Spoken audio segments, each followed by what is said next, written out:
नामस्मरण सर्वसामान्यांकडनं करवून घ्यावं, कारण सहजासहजी येत नाही मुखाला. टाळ वाजला ना मृदुंगावरती थाप पडावी, हाताने टाळी वाजणं आपसूक चालू व्हावं आणि हा लळा संत लावून देतात. आवड नाही तोपर्यंत कोणतीच गोष्ट होत नाही. संत आम्हाला आवड लावून देतात, त्याच्यावरती प्रेम करायला शिकवतात, निष्ठा शिकवतात. 4 युगांचं दुकान होतं. पहिल्या युगातली साधनं जरा अवघड होती, सतयुग. दुसऱ्या युगात त्रेतायुग, साधनं थोडी सोपी. द्वापर युगात आणखी थोडी सोपी आणि कलियुगात जरा जास्तच सोपं आहे. काहीच करायचं नाही, नामस्मरण आणि दान धर्म.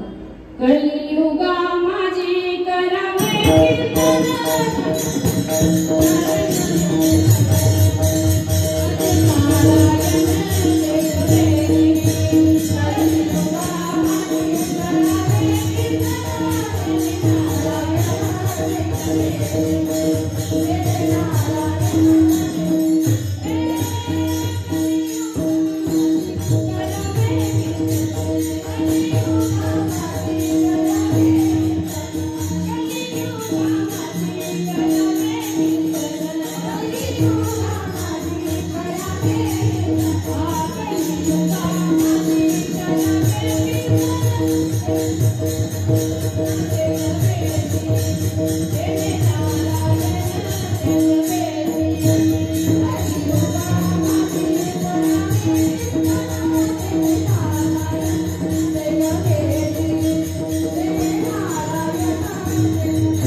भगवंत मिळेल. जिथे राम आहे तिथे हनुमान आहे, जिथे हनुमान आहे तिथे राम आहे. फार सुंदर इतिहास जेव्हा वर्णन केला जातो ना, बुद्धिमत्तां वरिष्ठ हनुमंतरायांचं वर्णन आहे. प्रसंग नेहमीचा ऐकिवातला, पण फार गोड उत्तर हनुमंतरायांचं. एकांतात केलं जाणारं नामचिंतन, लोकांतात केलं जाणारं नामचिंतन कदाचित पोटा पाण्याचा आणि प्रपंचाचा विषय ठरेल, पण एकांतात केलं जाणारं चिंतन खऱ्या अर्थानं फलश्रुत होतं. पण ते एकांतात यावं आधी लोकांतात जमलं पाहिजे. हनुमंतराया बसले तर रामनाम रखडतात दगडांवरती.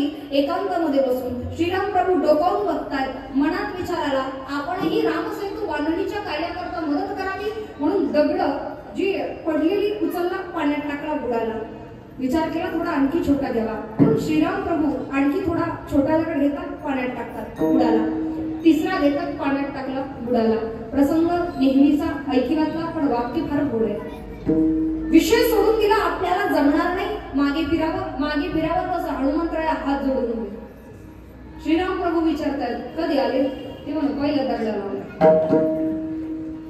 देव विचारतायत, माझ्या नावची दगड करतायत, मग माझ्या हातचं दगड का करत नाही? काय गोड उत्तर देतात हनुमंतराया, की देवा, ज्याला देवानच टाकलाय त्याला तुझ्या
मृदुंग वाजवणं असेल, टाळ वाजवणं असेल, बोलणं बघणं, ऐकणं, सगळ्यांमध्येच साधनेचा एक एक गुण आहे. आणि एक गुण आला तरी उद्या मृदंग आहे.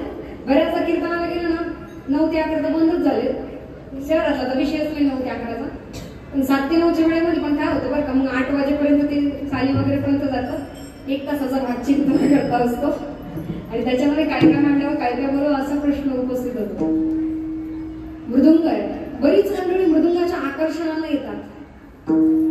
त्याच्यात 8 मात्रा, 16 मात्रा, 32 मात्रा, 64 मात्रा, सरपडी, भजडी, टीका, कोणती लगी, कुठं कोणता मुकडा, कुठं कोणता तुकडा, त्याच्यामध्ये चक्रधार, त्रिपली चक्रधार, बरेच प्रकार आहेत. गायने आसवरी, रागवारी, शिराग, गोबाई, यामुळे तोडी, भैरवी, शिवरंगीमध्ये चाल खायचे, चाल खायच्या चाल, मिश्र चाल. हार्मोनियम आहे. वारीस्वर, संवत्स्वर, मध्यम, पंचम, खर्ज, नाही का, वर्ज, कोणत्या कोणत्या प्रहरी, गावा, ओढ, शाडो, संपूर्ण, ओढ, संपूर्ण, त्याच्यात बरेच प्रकार. साऊंड सिस्टीम एक गेन दिला, बेस दिला, ट्रबल दिला, इको दिला, डिले दिला, हॉलपिक, त्याच्यात बरेच प्रकार आहेत. कीर्तनकार पण लई प्रकारांनी झाले जातात. नारदीय, राष्ट्रीय, शास्त्रीय, हास्य सम्राटी, कीर्तन केसरी आहे, भरपूर आहे. हे साधनेचे हे भरपूर प्रकार आहेत. तुम्ही कुठल्याही ओढीने या, पण यावं, बसावं, चिंतन घडावं, हा याच्या मागचा उद्देश. कारण नामस्मरण, नामचिंतन, देवाच्या नावाशिवाय या जगामध्ये कदाचित भगवंत सुद्धा तेवढ्या ताकदीचा आहे, हा प्रश्न किंवा हा मुद्दा उपस्थित. कली ना माणसाच्या डोळ्यापुढे आभास निर्माण करतो. बऱ्याच आजूबाजूची माणसं असतात. काय होतं, काही माणसं फार नीतिमत्तेनं जगतात, पण त्यांच्या घरात सतत संकट आहे. आणि काही माणसं चुकीच्या पद्धतीनं जगतात, वागतात, तरी त्यांचं चांगलं चाललेलं आहे. कली आपल्या डोळ्यापुढे आभास निर्माण करतो. त्याला आवडत नाही तुम्ही त्याच्या युगात राहून सतयुगाचं आचरण करता. तो तुमच्या डोळ्यापुढे आभास निर्माण करतो की बघ, तो कसाही वागला तरी सुखी आहे, आणि तू कुठे नीतीनं जगतो. संकट आपल्या वाट्याला देऊन टाकतो. आणि एकटा का आपली पावलं डळमळीत झाली, त्याच्यावरचा विश्वास सुटायला लागला, आणि परमार्थाचा हात एकदा जर सुटला ना, तर मग या जगात परत कुणीच चालू शकत नाही. म्हणून नामस्मरण, नामचिंतनाची कास धरत असताना विश्वास अढळ असणं फार गरजेचं आहे. वाईटावरती जरा चटकन विश्वास बसतो, चांगल्यावर नाही बसत. मी जर सांगितलं मला भूत दिसलं, काय बाय दिसलं, बाळातीन गेली होती ग तिथं, आजही मनात आहेच. तेच जर मी सांगितलं ताई दादा मला पांडुरंग भेटला, लोक विश्वास ठेवतात? प्रश्नच आहे. चांगल्यावर विश्वास नाही. आदरणीय हरिभक्तीपरायण सद्गुरु धुंडा महाराज देगलूरकरांची नामचिंतन परंपरा चैतन्यजी महाराज देगलूरकर वाचावी ज्ञानेश्वरी. गोड चिंतन आहे. वाक्य प्रमाण नेहमीच, पण सकारात्मक व्याकरण दृष्ट्या भाषा जोडतात की केलेलंच कर्मच भोगावंच लागतच. सकारात्मक व्याकरण दृष्ट्या तरी का, कारण अटळ आहे, अंतिम आहे याच्याकडे. वडिलांनी वयोवृद्ध अवस्था आली तशी त्रास द्यायला सुरुवात केली. मुलगा वैतागला, बापाला पाठीशी घेतलं आणि लांब नेऊन सोडलं. ऐकता ना, बापाला त्रास दिला, मुलगा वैतागला, पाठीशी घेतलं आणि लांब नेऊन सोडलं. पण कसं असतं मी नाही सांगत, ते महाराजच म्हणते. म्हातारी माणसं आणि मांजर किती बी लांब नेऊन सोडा, मी नाही म्हणत. आपण घरी यायच्या आत घरी बसत. आता बापाला दारात बघितलं आणि पोरग विचारतं कवा आले, ते म्हणलं जराच आली. परत पाठीशी घेतलं, काशीला आणलं, गंगेच्या किनारी आला. आता बापानं ओळखलं, मला का आणलं मलाही माहितीये. मला तो असं राच नाही, पण एक हिरण ढकलू जर पुढे नाही. मुलगा म्हणाला बाबा पाणी इथे पडे, पाणी पुढे पडे, आता मरायचेच ठरले तर इथेच जाणार, इथे तिथे कशा करता. बाप म्हणला आहे बाबा त्या पाया पडतो, पण हिरण नको ढकलू. कारण काही वर्षांपूर्वी माझ्या बापाला मी सुद्धा इथंच राखायला. केलेलंच कर्मच भोगावंच लागतंच. सकारात्मक व्याकरणदृष्ट्या वाईटावर विश्वास आहे ना की ते कधी ना कधीतरी परत फिरून येतं. चांगल्यावर सुद्धा विश्वास ठेवा, चांगलं वागत राहा. जसं वाईट कधी ना कधीतरी परत येतं, तसं चांगलं सुद्धा कधी ना कधीतरी परत येणार. आणि जोपर्यंत हा विश्वास आढळ, निष्ठा तेवढी आढळ असत नाही ना, तोपर्यंत भगवंत नाही. परमार्थ ही जिद्दीनं करण्याची गोष्ट आहे. कधी कधी लोक विचारतात की ताई उपवास उपवास केल्यानं कुठं देव भेटतो का? असं असतं का रस्त्यावरच्या भिकाऱ्यालाही भेटला असता? कारण तर रोज उपवास आहे. ते त्याचं नशीब आहे, कर्म आहे, प्रारब्ध आहे, आपल्याला मिळतंय. सगळं असताना सुद्धा ज्याला मोह सोडता येतो त्याला परमार्थ म्हणावं.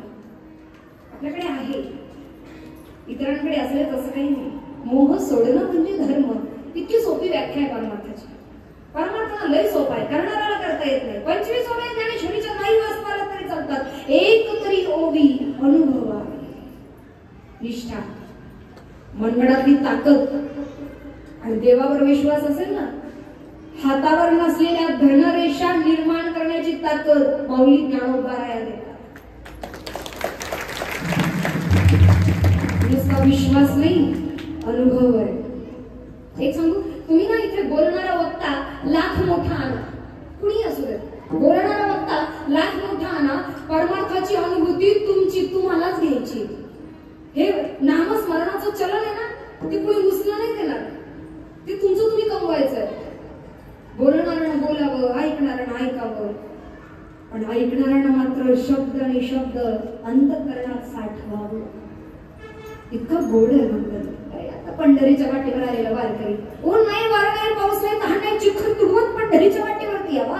आतापर्यंत आलेला वारकरी कौंडिन्यपुरावरनं रुक्मिणी आईसाहेब आहे तो, मुक्ताई नगरावरनं मुक्ताई आईसाहेबांची पालखी, त्र्यंबकेश्वरावरनं निवृत्ती दादा, सासवडावरनं सोपान काका, गंगाखेडवरनं जनाबाई, नाथांची दिंडी पैठणावरनं, देहूवरनं तुकोबराया, तर माऊली ज्ञानोबारायांची दिंडी आळंदी क्षेत्रावरनं. आतापर्यंत आलेला हा वारकरी वाखरीच्या रिंगणापर्यंत आलाय. आतापर्यंत वारकरी आला. हे संतांची वारी, म्हणण्याचा वारकरी आणि संतांची वारी. एकादशीला, आषाढी एकादशीला पंढरपूरला जाऊन पांडुरंगाला नाही बघता आलं तरी चालतंय, पण आदल्या दिवशी दशमीला संत भेटी करता वाखरीच्या दिशेनं जरूर यावं. जेव्हा वाखरीचं रिंगण मनोऱ्यावरती मनोरंजले जात आहेत, वरती मृदंगवदन केलं जात आहे, टाळ चिपळ्यांचा निनाद ब्रह्मनाद निर्माण करतोय. ज्ञानोबा माऊली तुकाराम, ज्ञानोबा माऊली तुकाराम, ज्ञानोबा माऊली तुकाराम, ज्ञानोबा माऊली तुकाराम.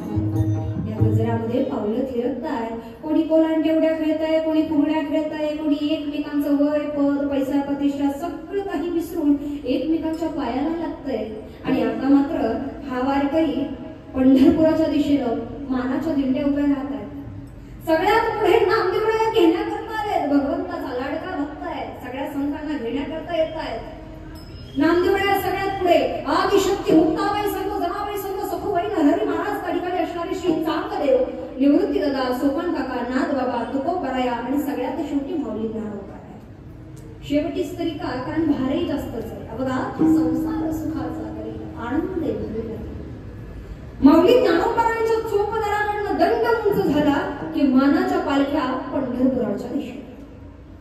वारकरी संप्रदायात कीर्तनकारापेक्षा जास्त महत्व विनेकऱ्याला आणि चोपदाराला आहे.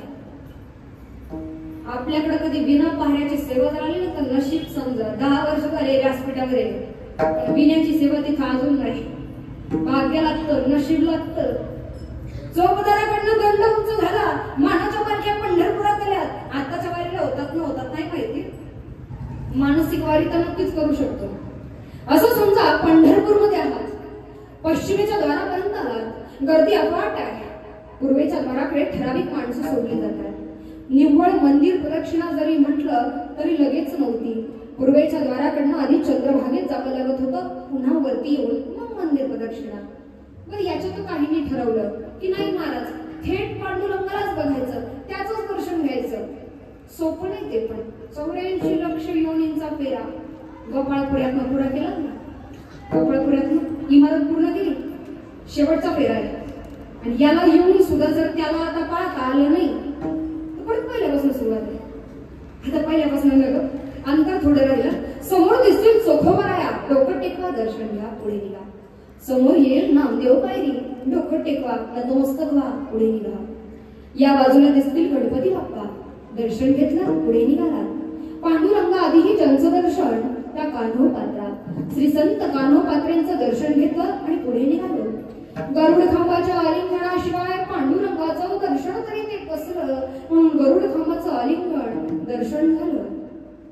आमच्या लक्षात आलं.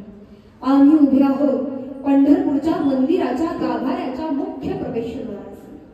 आत पाऊल टाकलं तसं लक्षात येत आहे मंदिर आता जुनं नाही, नवं बांधकाम आहे. वरती उंच उंच घुमट आहे, सिक्युरिटी गार्ड उभी आहे, गर्दी प्रचंड आहे. आता मात्र सिक्युरिटी गार्ड पांडुरंगाच्या चरणावर डोकं टेकून त्याच्या मुखाकडे बघतही नाही, तेच ढकलून देण्याचं काम करतात. आणि आता मात्र आमचंही ढकलणं होईल, पण आमचं ते ढकलणं होण्याआत त्याला बघायचं. गर्दी अफाट, दर्शनाची वेळ जवळ येत चालली आहे. जगाचा मालक दिसू लागलेला आहे. विटेवरती उभा आहे, कटेवरती हात आहे, डोक्यावरती राजमुकुट आहे, गळ्यामध्ये कंठीहार आहे, वैजंती माळा लोंबत आहेत, कानामध्ये मकराकार कुंडल आहे, पिवळा पितांबर त्यानं धारण केलाय. त्यावर हातात सुंदर वरजरी पंचा शेला शोभायमान आहे. पायामध्ये सोन्याची तोडे, हातात सोन्याचे कडे आहे. मस्तकावरती गोपीचंदन टिळा नाकापर्यंत रेखीव आहे. मधोमध बुक्क्याचं कोट आहे, त्यावर सुंदर तुलसीपत्र रोवलेलं आहे. पांडुरंगानं सोन्या नानानं अलंकरित पिवळ्या पितांबरात आणखी शोभायमान दिसावं. तुमची दर्शनाची वेळ आली, डोकं टेकवा पांडुरंगाच्या चरणावरती आणि दर्शन घ्या समोर उभ्या असलेल्या श्री विठ्ठलाचं. समोर राजस कुमार